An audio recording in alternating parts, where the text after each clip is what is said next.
Okay, well, welcome, welcome, welcome. How is everyone on this beautiful day? You know it's like this all the time in Williamstown, right? Awesome. So my name is Don Scheller, he, him. I'm the executive director here at the 68 Center for Career Exploration. Our aspiration for you today is to learn a little bit about the process of career exploration. Now, you're not going to hear a lot about placement or our job outcomes, which are excellent. You're going to hear about a very holistic and integrative process that helps students take control of their own process. So you're going to hear from a couple directors at the center, and we're going to share some of the secret sauce, but most importantly, you're going to hear from some of the students themselves. We hope that you are formulating questions as you listen, because we'd really love to leave time at the end for your questions. If you have something that's really, really specific to your student, you might want to approach us afterwards, just to give everyone a chance who has maybe a little broader or thematic question. We'd appreciate that. Okay, so with that, again, welcome to Williams. Quick question, first year families or students who are here, just quick show of hands. Wonderful, welcome. Sophomores, juniors, and any seniors. Wonderful, okay, we've got some of everyone. So one additional person I want to introduce is Scott LaChapelle, who runs our employer relations program, and Scott will be helping with a microphone for those questions. We are recording, just to let you know, this will be on the Williams YouTube site so that other families who are unable to be with us will have the opportunity to glean some of this information. So again, thanks so much for being with us. Have a wonderful Williams weekend. And with that, I will introduce Janine Oliver, our Director of Career Education. Hi. My name is Janine Oliver. I'm the Director of Career Education. I use she, her pronouns, and my special power is losing my voice on family weekend. I'll say that last year I wrote notes and Lee said things out loud, so I'm doing better this year. Thank you. I want to tell you a little bit about our advising models at the office, just kind of as a foundational piece to give you a sense. Happy to fill in blanks later as you folks ask questions, but one of the things that's really important to keep in mind is there's no wrong time to come in and see an advisor. One of my favorite times to see students is when they aren't even ready to formulate the questions yet. They just want to meet someone, see what we're about, and we can help together to figure out what stage they're at and where to go. So we really focus on meeting students wherever they are in the process, and they're in all different places, connecting them to resources that are going to be valuable to them, which are here on campus, within their academics, within administrative offices, other students, alums, organizations out there in the world, and empowering them to make decisions that are going to lead to their greater happiness over time is a really big focus of our one-on-one work with students. So a little bit about the way that our advising programs are organized. So I oversee a group of career advisors, each of which is focused on a different set of industries, and they get to know alums really well in those industries and resources really well in those industries, but all kind of work as generalists as well and can help on resumes and cover letters, interview skills, networking, et cetera, across the board. I'm a generalist, so I work with students interested in anything at any time. I often get them started and then pass them along to someone who might specialize a little bit more. So that's our career advising team. We also have a health professions team led by a director of health professions advising who focuses not on the career pieces, but on the academic pieces and on the application to health professions programs pieces, and an entrepreneurship team led by a director of entrepreneurship and innovation who is brand new and building out programming that will help students to see themselves as innovators and entrepreneurs, not just engage folks who already see themselves in those ways, which is really important to us in that context. I also oversee, sorry everyone, but the most amazing team of folks at our office, a team of about 18 peer advisors who are students who are all 4 class years. We're actually starting to recruit for our next training class, which the training class is largely made up of first-year students.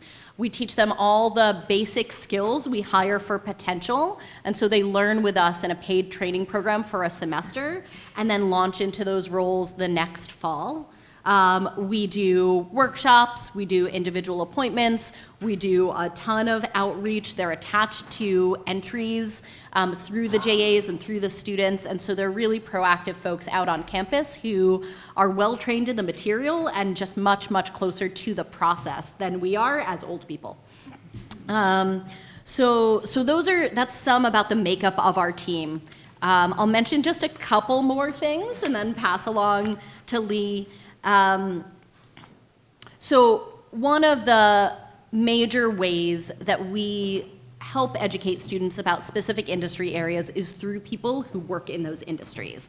And the most amazing accessible people to us are Williams alums who are really willing to give of their time to help students. And so much of our work individually with students is helping them with the tools that it will take for them to reach out themselves and frame conversations. But we also do a lot of scaffolding through offering programs, whether they're panels or individual alums talking about specific topics, and through series like Career Conversations, which are easy access informational interviews where we slate an alum for a 2-hour slot and students can sign up for 20 minutes by clicking a button and having a first entry conversation with them.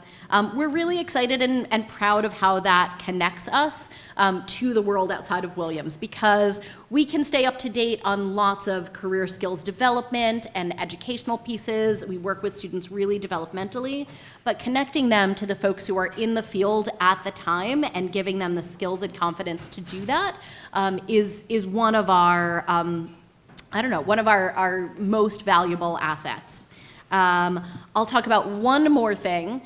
So we are doing a ton over winter study. We've been building for some years and will continue to as winter study grows. And so this year we have 11 winter study courses that are offered through our office. An incredibly good fit, if I may say so myself, and hopefully this is reinforced by some of these folks, for students who are just getting started is our Exploring Careers course, which takes students through the full array from reflection to exploring potential careers to the basics of networking to resumes, cover letters, interviewing skills, and then brings them on a trip to New York City for 3 days to visit a whole bunch of organizations in different fields that are particularly interesting to them. So it's a pretty immersive course. It's, I wouldn't say it's a lot of work outside of class, but it's a lot of class. Because we literally keep them in class to feed them and have them work on the documents with help from peer advisors. But I found that it was a really transformative experience for a lot of the folks who participated last year. We have a really wonderful array of other courses in entrepreneurship, in health professions, both within being a practitioner, like shadowing, an EMT training course, and also the business of healthcare and the areas around that. And we have a tremendous course that allows students to do internships called CCE 21, for which there are internships that come through our office and also the ability for students to find their own internships. So that's a tremendous opportunity for students as they go along in their time at Williams. We help students figure out which might be the fit for them. I will tell you candidly that today is the deadline for many of those courses. So if that sounded really interesting to you, if your student is a first year, I can promise they got a very silly email from me about CCE 42, the Exploring Careers course today, and you can poke them a little bit if you think it's a fit for them, but not too much. But we'd love to take their questions about it and love to see them engaged with us over that period of time. Thank you.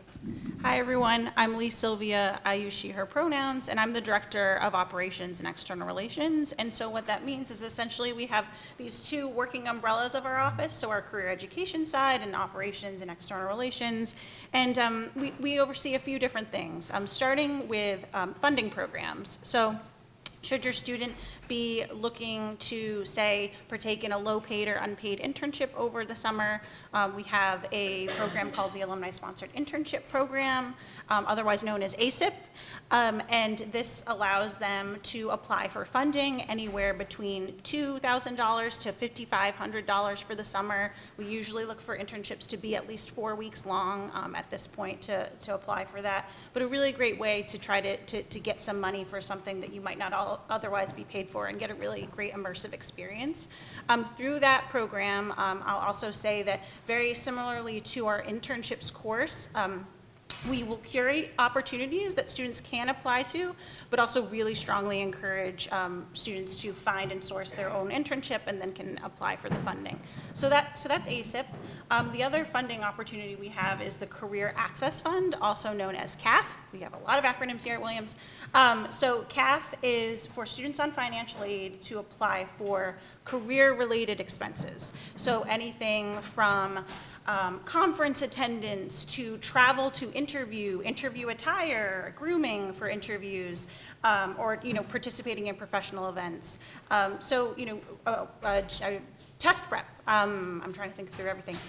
Graduate school test prep, application fees, so really a lot within the career-related space. And so with that, awards are anything from $450 to $750 for the academic year. So again, knowing that those two really strong funding programs exist for your student. The other thing that's on our side of the house is employer relations. A few moments ago, Don introduced Scott LaChapelle, who is up there on the podium. He's my associate director of external relations and really helps spearhead our employer relations functions. And what that means is during the year, we really work on building strong partnerships and relationships with alums and I say alums because about 80% of our employer partners are alumni. But general employer partnerships for people that want to recruit and hire Williams students, and really in both internship and full-time employment capacity. So in a given year, we probably have about approximately 80 events that we host with employer partners. As far as what those events look like, they range into a few different buckets. So one is that your student may hear about is called an information session, and that's sort of a group gathering where employers, sometimes many at a time, depending on how many alums they have with their organization, either come to campus or we also do these virtually, where they come and share a little bit about their organization. A great way for students to go and learn around, say, organization's culture or specifics around positions that they're hiring for. A great way for students to network and ask questions. I would encourage starting even first years to just get in there to just hear a little bit. If you're exploring different industry areas, it's a great way to do that. We also have what's called coffee chats, which is very similar actually to our career conversation model, but that's where students can have a one-on-one interaction, again, very often with alumni employers. Again, those are both either here on campus or virtual.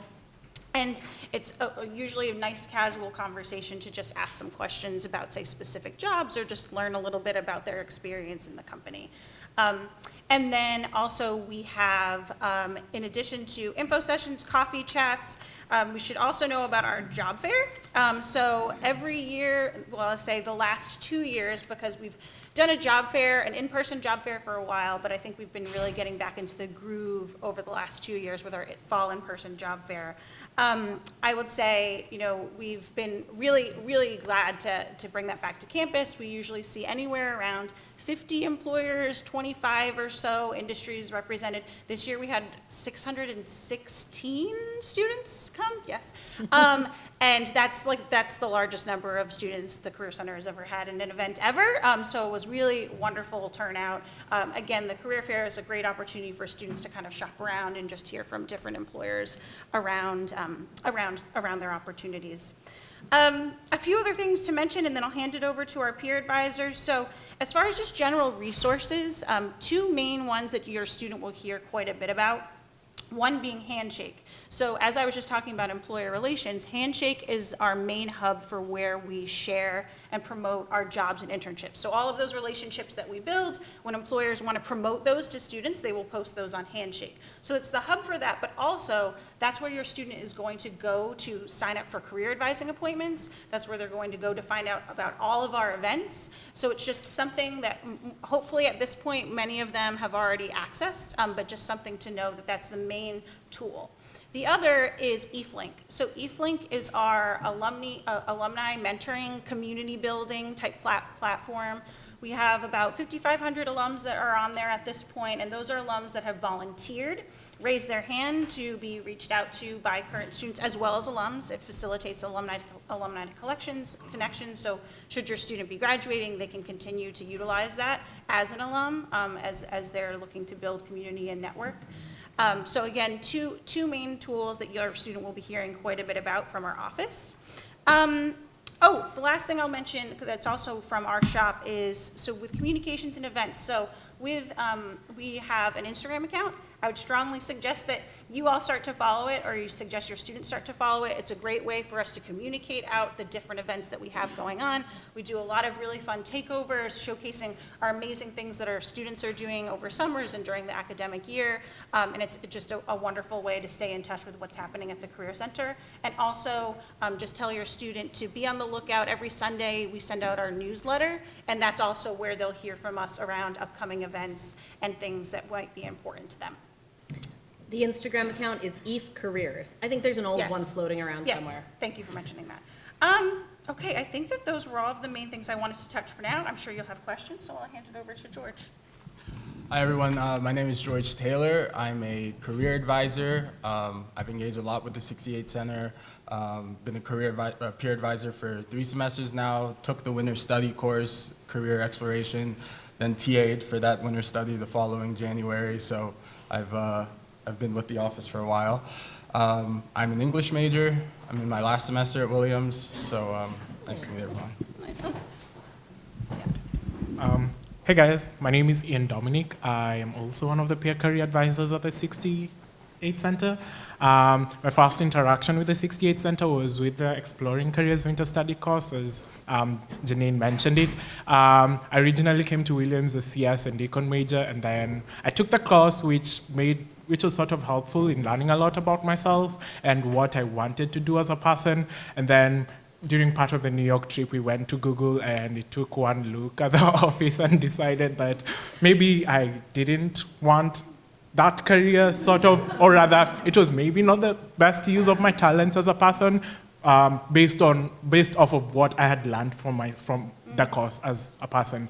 And then I applied for the peer career advisor positions, got it, went through the training program.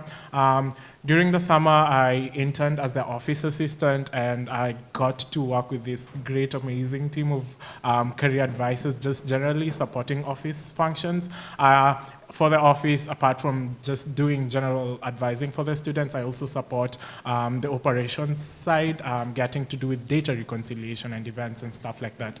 I am a major. I love math a lot, I guess, and on the side, there's no dance major at Williams, but I'm also heavily interested in dance. Currently, I'd say for my career, I'm interested in entrepreneurship, especially around the arts. I am a choreographer for 2 dance teams on campus. That is the African dance team and the step team on campus.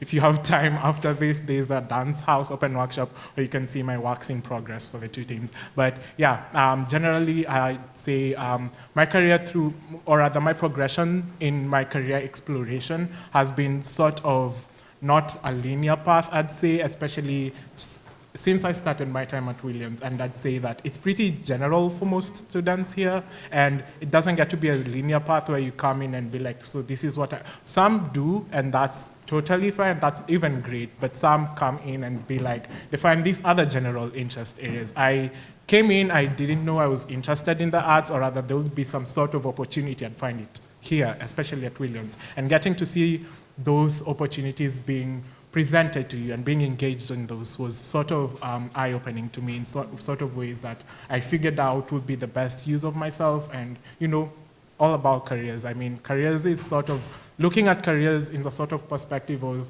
giving your best self is sort of what I aspire to be, even as I work with the team. So yeah, that's about me. How do I follow up that? Hi, hope everybody's doing well. My name is Angie. I'm a senior at Williams studying history and psychology. I work as a content lead. I think that's what our team is called. So that means like developing workshops for networking and the internship search. I've been working at the Career Center since my sophomore spring, but have been on the ground for around a year because I went abroad. Yeah, and I'm also involved in one-on-one appointments, and I love working with your kids. So, yeah. She's really good at it. She is. That's wonderful. So you've been very generous in your listening. Now is your chance, however. So if you would raise your hand, Scott will come around with a microphone. We just ask you to speak into that. Again, we are recording. Lots of seats upstairs for any folks who may be coming in late. But who would like to ask about anything you heard or anything you didn't hear? We'd love to talk about this. So anyone want to get us started?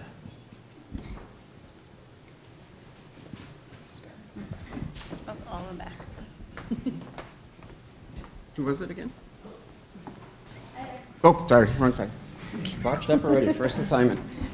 Yeah, one job. Hi there, I'm Phoebe. I have a freshman here. And are the alumni-sponsored internships, are those based on financial aid? And are they also, are they pretty competitive? Or are those fairly easy to get?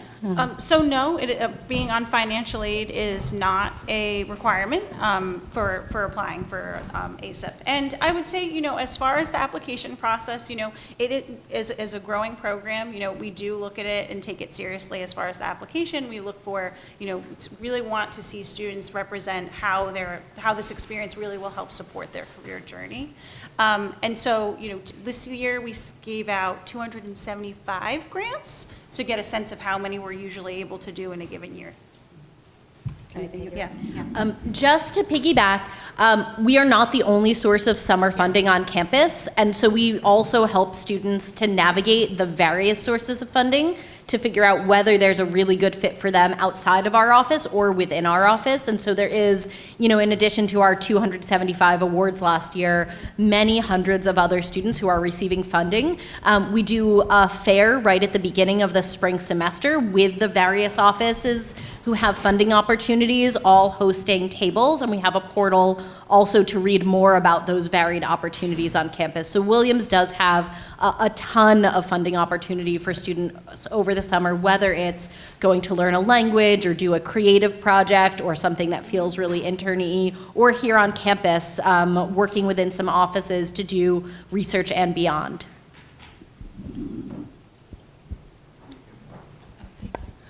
Thanks again. Piggybacking on that question for international experiences, you mentioned also like language-specific ones for funding, but I know there's a Williams-specific international experience. And what are those kinds of things that you look for in terms of the competition? How many do you give up a year? What are the sort of priorities, the strategic priorities for your group? So we certainly do, through the alumni-sponsored internship program, fund international opportunities.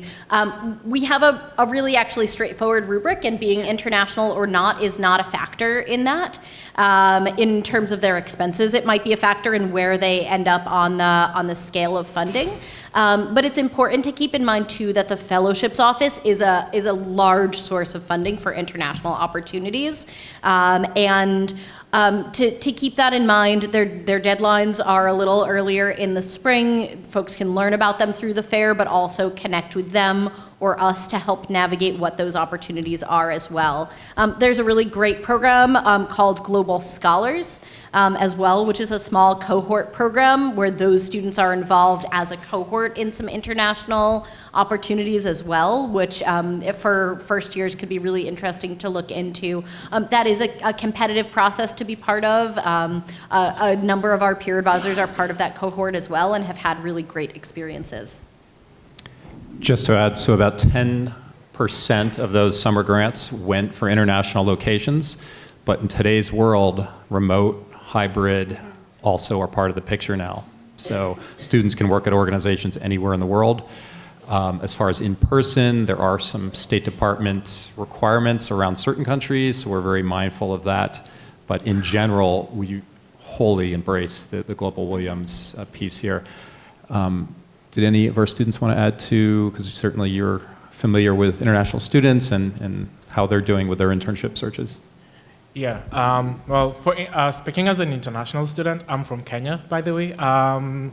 There's certainly a lot of resources that the Career Center offers, especially for international students. We have one resource called Interstride, which basically offers, it's a portal for international, not just international, but also domestic students. It's recently expanded, where they give more information on companies that sponsor, that give visa sponsorship for some internship roles in the US, and also speaking more into the international experience for domestic students and also international students. They also post job offerings from all around the world, and basically just give further guidance on how to go about the general process. But yeah.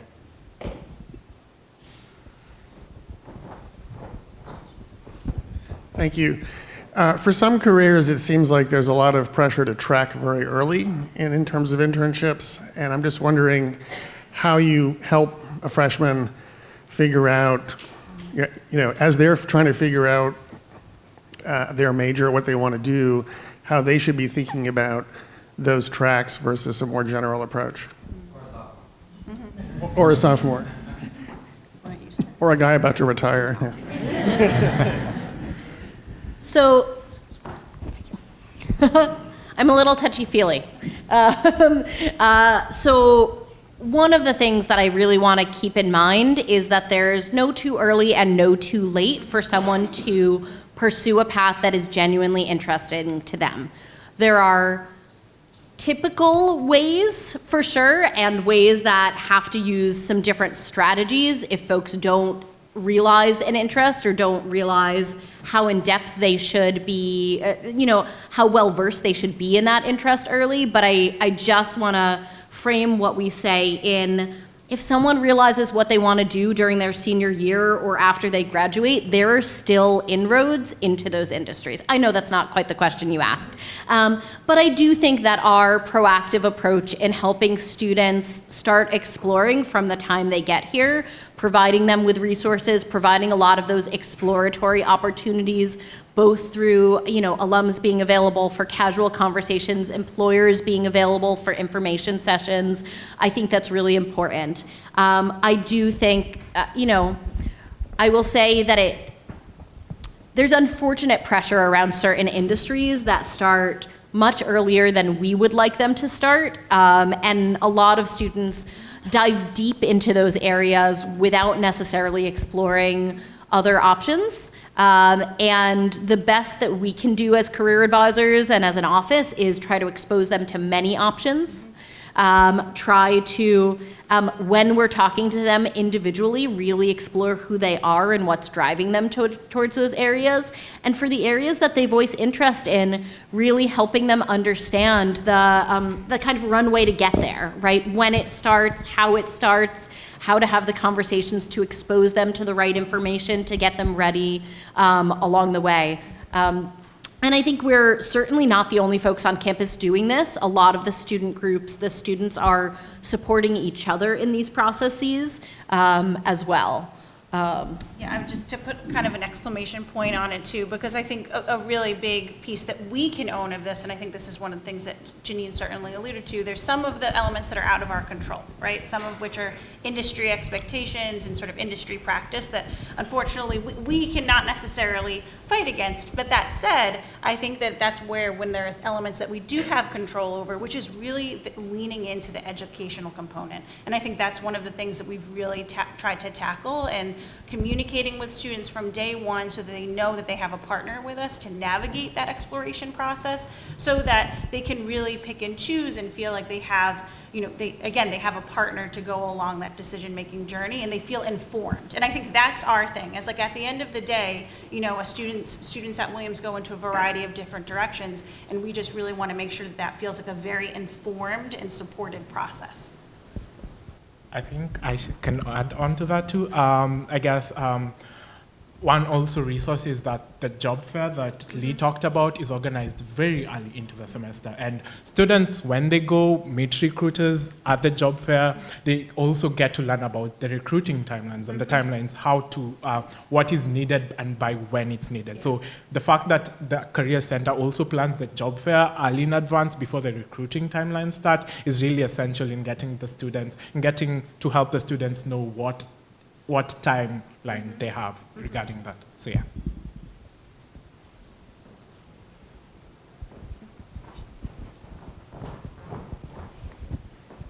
this is sort of a addendum to your question earlier. So, and I'd love to get answers from both the peer advisors and the non-peer advisors on this, which is what are the things that students of today with parents of yesterday have to deal with in terms of the change, right? That parents misunderstood or things have just adapted in the world of career development since many of us were in our students' shoes, that you wish that we knew, or that our students wish that we knew, about what's different now.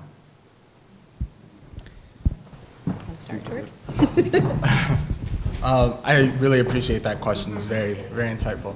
As the son of a Stanford lawyer and Harvard MBA, it was pretty intense growing up.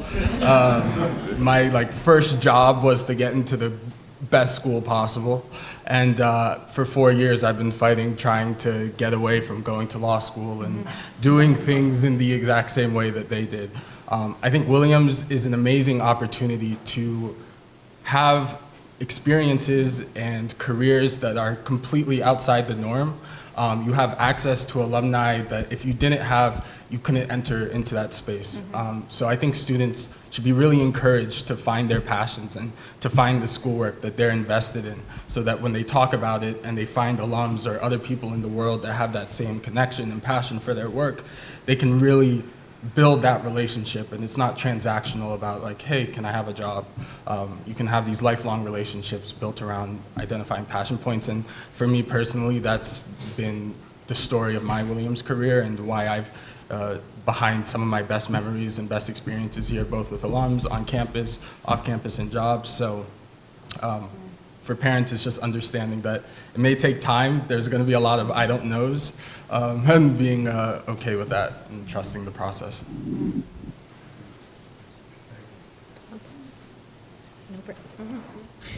Well, I actually had the opposite experience as George. I'm a first-generation college student, and I guess like growing up, my parents have had a very hands-off approach to my education, just because, I mean, it's not like that was really a choice for them. That was just what it was like. And so like coming to Williams, I think I was sort of floating a little bit unmoored. I didn't really know what resources I had available to me. And I think that's sort of answering your question. There's so many opportunities that are very like off the beaten path, or maybe aren't like the typical experiences that people normally would think of when they come to college in terms of like internships and these like fancy name brand opportunities. So I think I've taken a very freedom-focused approach. Like I've been very, I guess, open-minded in all of the experiences that I've pursued. And so I felt like I fell into this internship, toxic work culture grind my first 2 years of college. And then I realized like, I'm actually really young and I want to explore other opportunities that maybe I won't have the opportunity to explore when I'm older. And so I applied through the fellowships office. I received money to study my native language, Korean, in Korea, and then I went back again last summer to pursue research for my Asian studies thesis.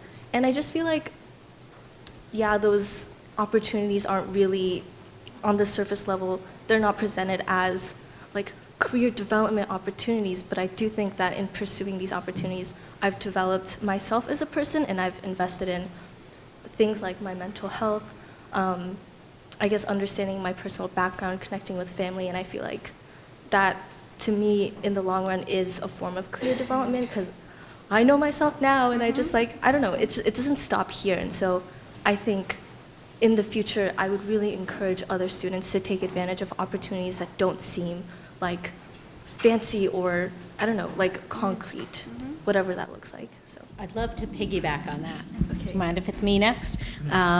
So I, train of thought. There we go.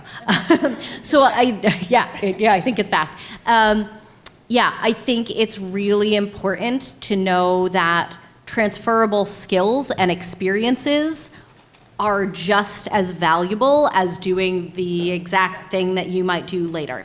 There's a little more challenge on the individual to do the translation, but that's fine. We can help folks with that. And so I think this pressure isn't necessarily coming from parents, but I think the students I encounter here feel a lot of pressure to do an internship every time there's an opportunity to do an internship. And honestly, downtime, time for creativity, time to connect with people. I mean, we've all seen, whether we've read books about it or not, we know that there's research about those times being the times that breakthroughs come through, right? And that folks find a path to the new and innovative ideas and the things that resonate with them. And so I think it's really, really important to reinforce that with them, whether or not they want to believe that doing something fun sometimes rather than something career related at all times is a good fit in moving towards a career. There are lots of ways to explore and experiment, and not all of them are full-time internships. I work more with seniors to figure out how to fit a fraction of the things they've done onto their resume when they're graduating here than to fill the page. And so, winter study can be a great time to do an internship. Summer can be a great time to do an internship. But folks can be creative about how many of those they do. I'd say try to graduate with at least 2 experiences that they see as career related and help them grow and make decisions. And beyond that, it's great to have more experiences that help inform you. But the pressure to fill every moment with something career related is not necessarily going to benefit them in the way that they might think it will. So I love that question. I can hear the passion across the table here. So a couple of things that are different now. The inputs are very different. So when we were going through this process, doctor, lawyer, business person, there were some sort of general templates that we followed. Now it's about intersectionality between industries. That's where the growth is. That's where the future is going. So I went to a lunch lecture today that students were exposed to where synthetic biology rubs up against ecology, and how can we create designer organisms to clean up cyanobacteria in northern lakes. So what types of jobs exist now and will in the future is so different. It has accelerated so much. It's just a whole different game. So students have these incredible opportunities, and as you heard, internships are a pathway to explore those, to build connections, confidence, to credential, to really get a sample. And of course, that's what our program is built around. So it's not linear anymore. And liberal arts students learn a very broad skill set, as you heard, in terms of transferable skills. And they're really going out and addressing issues that they care deeply about. These issues are no longer solved by one domain. They're solved by multiple intersecting domains. So that's what's really exciting about our graduates and the type of program that we're building. So. I feel like I'm compelled to jump into. I know that people probably have other questions, but it's a great question. And I think also with that, because I love the concept of what I was going to lean into is this like non-linear path.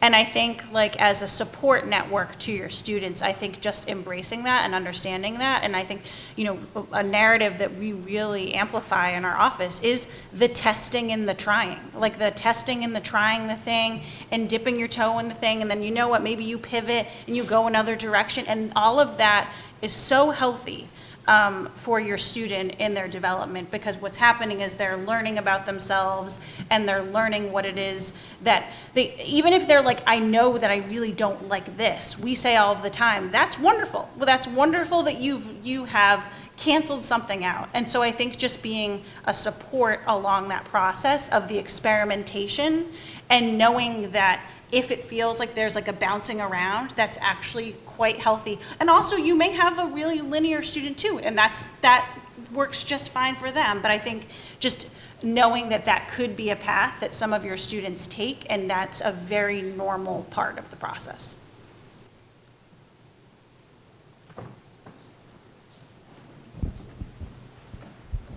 This is amazing, by the way. I'm learning so much, and I love that last question, and actually wanted to see if I could push it one step further. We talked about us sitting in the audience today as parents, what we've experienced, what our kids will experience as students, then emerging into internships and career development. Can you take that one step forward into the future, maybe, and think about like what's coming? What do you see on the horizon as our students graduate from school and then enter their careers? And we all know that how much the workplace is changing in front of our eyes with AI and other tools and incredible opportunities. I'm just curious to hear your thoughts on that. So our president, Maud Mandela, if you've had a chance to hear her speak, I think she has a wonderful quote that addresses this. She actually calls a liberal arts education the most practical education. It's preparing our graduates not for one career or profession, but for many professions for which we don't know yet. So they're learning the problem-solving skills of tomorrow. We don't know what those opportunities, we know there's probably going to be data and analytical skills involved, and students are getting a lot of that here. We know that the tools for getting those jobs will be the same. It's connecting with others, learning about what they do, going out and actually workshopping those ideas, building market signaling skills, and going in and really being, as they do in their classes here, in the sports field and theater and other things they do, being outstanding citizens. And these students work very hard, but they're also balanced. And we think in terms of the workplace of tomorrow, this is actually a really excellent type of undergraduate education. Within 5 years, many will go on, somewhere around 50% to get a graduate degree, and that's where they will hone in on a much more specific domain at that point. Of course, we like that they're not going directly, because it gives our graduates more time to figure out what that is. And then, of course, we know with higher ed today, that's incurring a lot of debt potentially for graduate school. So I think we've got a really good formula here. It's working. I think Williams students are incredibly well positioned for whatever the jobs of tomorrow are.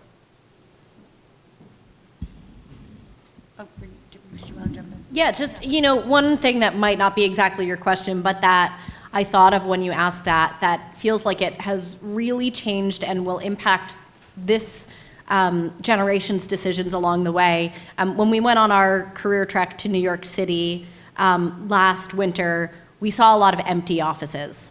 And we saw a lot of people at those offices telling people, if you have the option to be hybrid, go into the office. Get to meet the people. Don't take a first job that's remote. And I think that I hear it with students experiencing internships too, that understanding what their fit is in terms of work culture is a different thing than it was 5 years ago. Right? Because those cultures have many different layers now, and establishing what a culture is when you are a hybrid or remote office is different from when you're all there in person. So I think that's something that we have probably not encountered in the same way as they will, going out into the world in this kind of atmosphere where they might not anticipate the differences in choices in that way. So what we talk about students with is trying to get to know themselves and notice how they're feeling when they feel like they're really motivated by their environments and by the people around them, because skills and interests are pieces of finding where you want to be, but they're certainly not the only pieces that are going to help folks understand whether they're going to be content in those atmospheres or not. I was just thinking, the kind of answering both of these types of questions. I think one thing that's really interesting now too, in light of that, is that I think students are also paying far more attention to things like work culture, environment, values, far more than generations had in the past. I would say even for myself, my first job, I was not even thinking about what physical space I want to be in. How do I want my relationships with my colleagues? What do I want that to look like? And I think that that's now a very real thing that our students have experienced, that it's on their mind. And I think it's again, super healthy that people are thinking about that, because it's one thing to be really interested in a thing, right? And then you get in the field and you're well, wait a second, this is not the environment that I imagine myself to be in, or that makes me feel fulfilled. So I think talking to students a lot more around navigating values and cultural things, I think is super important and a very present part of the work. Yeah. And their identity, valuing who they are and who they want to be in that workplace. Mm-hmm. I saw a hand up there. Yeah, I can speak loudly. Are alumni able to make use of your services, and if so, what portion of the services you provide are provided to alumni? Sure. Why don't you start? Yeah, so in terms of our advising services, yes, and we don't have bandwidth to do a lot of work with alumni. Most of our health professions advising, actually, the folks in the med school application cycle are mostly alums each year, and so that is the primary population, and we will serve folks when they are ready to apply to med school for 5 or sometimes more years out. But for the rest of our advising, we'll do 1 or 2 appointments most frequently with alums, and then get them referred to really the best and most appropriate service for them at the time. Now it's a little different for folks who are like their first 6 months out. We treat them a little more like students as they are landing their first positions than folks who are kind of circling back for a career change or kind of a reset or something like that. But we have some really wonderful resources within our alumni community to get them kind of the like boost or basic skill set or knowledge they need, and then to help propel them forward. And also off of that too, so, as far as like physical, actual like resources and tools that they can use, I had alluded to, they can continue to utilize eFlinks to build connections amongst themselves. We also have an alumni directory, but also from our colleagues in alumni engagement. So we're in the Office of College Relations. The Career Center sits in that office, in that division rather. And so we work alongside our alumni engagement colleagues, and they have programming that they do. It's not necessarily one-on-one advising that they offer, but there's programming and networking events that happen regularly throughout the year, also regional events to get alums to connect with one another around career topics. Question? Yes, hi. For students interested in academia and possible research positions on campus or elsewhere, does your office help them with looking into that and finding placement? How do students go about finding the summer research opportunities, either on campus or elsewhere? Could you speak about that process? And if anyone's participated in summer research, could you speak about it briefly? So I will just quickly say, we help students in figuring out who to connect with to pave their path ahead. And often my conversation with students who want to do research on campus is long before it's time to apply for research, start having some conversations with some faculty members who you're interested in potentially working with, and I will help coach them around what those conversations and what that approach might look like. Often when folks are nearing a graduate school path or a path like that, it is talking to them about the organizational pieces about their search, sometimes personal statements and things like that, and then helping them navigate to some of the best faculty members to help from their own experiences. But I'd love to hear from some students who have done research like Angie. I feel like the answer really depends on the specific field of academia. So I don't know, I think a lot of my search into research has been inspired or like motivated by a lot of my peers. Like other students who I know who have engaged in like psychology or history research. Yeah, I'm not really sure where to go with this, but I think there's so much opportunity for research on campus. Like right now I'm working as a psych research assistant in a developmental psychology lab. So if your child really wants to get involved in research, it's very possible. Yeah, just to say there's a lot of opportunities, and if you ask anybody, they'll be able to direct your student to wherever they need to go. And I think the Career Center is a very helpful resource for that. Yeah, faculty love to talk about their careers on their department web pages. They have graduate school information. So if you are thinking about that with your student, you might want to make sure they're including faculty in that conversation. We, of course, are going to say also go look on eFlink and search by graduate program and talk to alums who are in those programs or just graduated from those programs to get yet another perspective into some of the realities and costs and expectations, et cetera. So again, we want students to be very informed in all these decisions. So we have time for maybe 2 or 3 more questions. These have been great, by the way. Hi, I have a sophomore, and my feedback from her has been she's a student athlete, and last year she just felt like she didn't have time or things always conflicted with her practice. Do you have any recommendations for student athletes? Well, I'm no longer a student athlete for one of those reasons. I came in as a soccer player. I think the best part about being on the team is that you have seniors who have done it, who have been in your exact situation, have gone through the process, and they are always resources. And I think students undervalue other students as a resource around campus in general. And so, as someone who's not actively involved in team sports, I would say just try to lean on your peers more and don't be afraid to ask questions. I would say too, from even from a programming standpoint, we're very aware of student schedules, and so we try very hard to the best of our ability to do evening programs that accommodates practice schedules. So a lot of the things from our employer side or our career education side, we're very cognizant of that. The reality is that Williams students are exceptionally busy, athlete or not. So it's a continual problem to be up against. But I think that said, we just try to be very, very diligent around keeping our eyes and ears on what schedules look like. We have a question over here. Thank you. I have a question about mentorship, and just in talking about how things are so different now, the importance of having your first opportunity in person.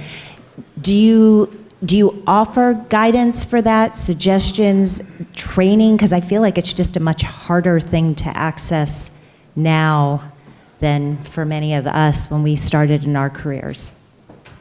Access to mentors? To mentors, or even how to seek that out, because I feel like it's not as readily available. Yeah. Do you want to start? Sure. Yeah. Sure. So, I mean, one of the biggest pieces that the peer advisors and the career advisors teach is how to seek networking conversations. And we try as much as we can to frame our conversations around that, around the different types of networking and different stages of networking, right? A first informational interview doesn't necessarily lead to a mentorship, but knowing how to bring a conversation that felt really positive and really connected to a next stage and stay connected along the way and find opportunities for longer term relationships is something we often talk about. In that first introduction to networking, and as folks go along, both as we see them hit roadblocks and as we see them kind of falling into the trap of like, okay, I have these informational interviews, I keep talking to one person at a time and having the same conversation, and it's not really moving me forward and getting deeper. And so it certainly is something that we help folks in who to find, how to ask for the conversations, how to shape the conversations, how to follow up after the conversations, and really like teach the hidden curriculum of it. And then we'll coach folks along the way when they come to us with like, okay, well, I tried, but here's what I'm coming up against. Yeah, and I think also too, I think to piggyback off of sort of the more organic piece of it, I think, it's not necessarily going in, coaching students to say like, I'm going to find a mentor, right? It's coaching them with the tools to build relationships and build the community that very oftentimes can formulate this more mentorship type of relationship. And I think that's wonderful when it happens, but honestly, I think it's even sometimes those morsels of information that students get that may not necessarily be like, this a mentorship as one may imagine a mentorship to be, but really coaching them around how to ask the questions to get information that's really helpful for their career exploration process. And sometimes, yes, it does, again, form into these more long-term type of relationships, but it's also okay if it's just some conversations that you have with people that teach you that give you advice around how to navigate certain circumstances or how to get your foot in the door in a certain industry. So I think it can kind of be both. Lee, do you want to connect the eFlink tail to that? Sure. So you mean as far as mentoring? So again, eFlink we have that exists. It has about 5,500 alums that are in there that have raised their hand to be connected to in this way. And just with that too, students can, and alums, because they can also seek out mentorship from there, they can search by a myriad of options. So if it's by identity-based information, if it's industry-based information, if it's geographical, if they know a certain, if they're going to be abroad and they're thinking, it would be great if I could connect with some alums while I'm abroad, they can look for where they're going to be. So it gives you some flexibility around how you can seek out. I know, Don, you had referred to graduate programs. They can look up people by certain master's degrees, et cetera, to learn a little bit about how people have taken journeys to get there. So it's definitely a good tool that can be customizable based on what a student wants to search for. I think I can add on to that. I'll speak fast on the student side. I think the Career Center has done effort to ensure that we provide some mentorship to some extent. I mean, the peer advisor entry program is really helpful in connecting peer career advisors to first-year students to get them started and just sort of provides that sort of advising opportunity for students to learn. And also, speaking from the alumni point of view, I will say that one advantage of Williams is that the alumni are really helpful. Like, they are really happy to help with students, and utilizing IFLink, I mean, I was so scared about networking first time, and then during the winter study course, one of the things you're graded on is networking with alumni. And my first call, I remember with an alumni, I had just asked one question, and they got on to talking about their experience and their advice, and it was really the most beautiful thing I have ever experienced in a long time. And Williams, and I've continued speaking to alumni. Actually, I had a tale yesterday. There's a position I got an interview for, and I knew, and I just sort of went to the IFLink, searched up an alumni, reached out to him, and I was like, I need advice on this, and like 10 minutes later, he was like, I'm free for the next few hours. Do you have time to hop on a call? And that was really helpful in sort of getting me situated. And I guess that's the sort of advantage that the Williams alumni offers through IFLink and through all these other connections that we provide for the students. So yeah. Thank you, Ian. So does anyone have the final burning question that we can't possibly leave this room without? Just real quick, what is the best way for our kids to make their initial introduction without not really knowing what questions to ask? Is it a drop-in? Is it an appointment? Yeah, so they can make appointments through Handshake. They can find appointments with career advisors or with peer advisors, and there are plentiful opportunities. By all of our names, it says the fields that we most specialize in. For me, I'm generalist and just getting started, and the peer advisors have a variety of things but can speak to any of them.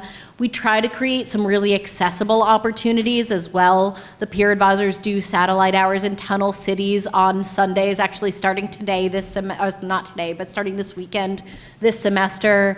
They'll be visiting snacks in some entries. They'll be reaching out directly to students to ask them if they want to go to Spoon in its last couple weeks of being open. And so we really try to make them super accessible for a first point of contact to get those students feeling even more comfortable. We have LinkedIn photo booth events, which we've been partnering with student organizations for. Our next one is a partnership with first-gen students and international students. And so it's an event where folks come to get their headshot, but also can visit and learn about our office. So lots of ways to do like a first casual touch before going deeper if they want, but all of our advisors love to do getting started appointments as well and just talk about them. You know, when someone comes into my office, I say, let's talk a little bit about you and what brought you here and what you're loving and not loving so far about Williams, and we go from there. And it's okay if they come in and they're like, my family told me to come here and I don't know what to say. Yeah. Totally fine. I love to laugh about that. Well, thank you so much. You've been wonderful. I was just going to say, we love seeing our students in person, but remote advising is also available. Yes, so if someone's taking a January break or someone's taking a semester off, they can still meet with our advisors. Yeah, easily. Great. We appreciate the time with you today. Have a wonderful Williams weekend, and please encourage your student to come see us when they're ready. Thank you.